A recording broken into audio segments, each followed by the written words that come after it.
বিপদে পড়লে কখন আত্মীয় স্বজনের কাছে যাবেন না, কারণ বিপদ যখন আপনাকে না চাবে আত্মীয় স্বজনরা কি করবে জানেন? হাততালি দিবে আর ঢোল পিটাবে।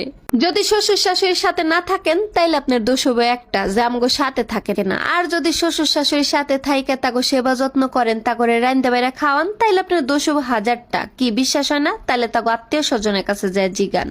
চাচা আর ফুপুদের ভালোবাসা ভাইয়ের টাকার উপর নির্ভর করে। যেই ভাইয়ের টাকা বেশি সেই ভাইয়ের ছেলে মেয়েদের কদরও বেশি। কথাটা তেতো লাগলেও এটাই সত্যি।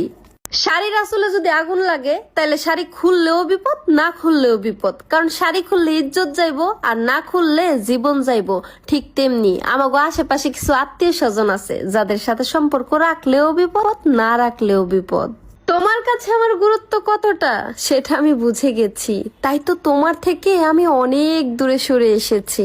আর ভুলটা হয়তো বা আমারই ছিল, কারণ তোমাকে খুশি করতে গিয়ে আমি নিজেই ধ্বংস হয়ে গেছি।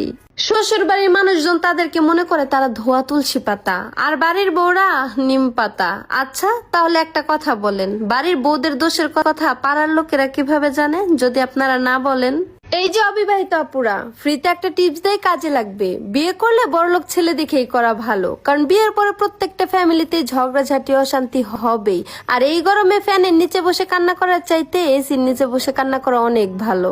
সমুদ্রের মধ্যে তুমি যতই চিনি মেশাও না কেন সেটা কখনোই মিষ্টি হবে না। ঠিক তেমনি স্বার্থপর মানুষকে যতই ভালোবাসা দাও না কেন সে কখনোই তোমাকে মন থেকে ভালোবাসবে না।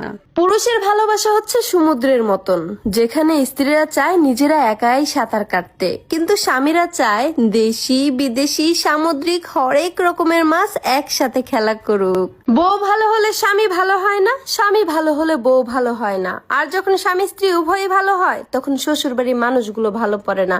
আর যখন সবকিছুই ঠিকঠাক থাকে তখন পাড়া প্রতিবেশীগুলো ভালো হয় না, তাদের ভালো লাগে না, তাদের চুলকায়, নজর দেয়, ঝগড়া লাগায়।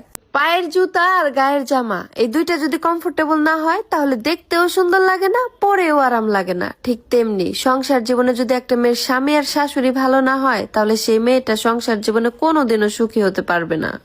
রূপের ঝলক দিয়ে কি লাভ যদি আপনার চরিত্রই ঠিক না থাকে? আর এত আবেগ দিয়েই আপনি কি করবেন? বিবেক যদি ঠিক না থাকে, ঠিক একইভাবে শিক্ষিত হয়েও কোনো লাভ নেই যদি আপনার ভিতরে মনুষ্যত্বই না থাকে।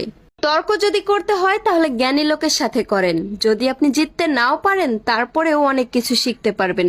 আর যদি মূর্খের সাথে তর্কে জড়ান, জিততে তো পারবেনই না, উল্টা আপনার মান সম্মান যেটুকু আছে ওইটুকুও শেষ হয়ে যাবে। দুইটা ছেলে যখন ঝগড়া লাগে তখন তাদের মধ্যে হাতাহাতি হয়, মারামারিও হয়, কিন্তু দুইটা মেয়ে যখন ঝগড়া লাগে তখন যার যত গোপন কুকীর্তির কথা আছে সব ফাঁস হইয়া যায়।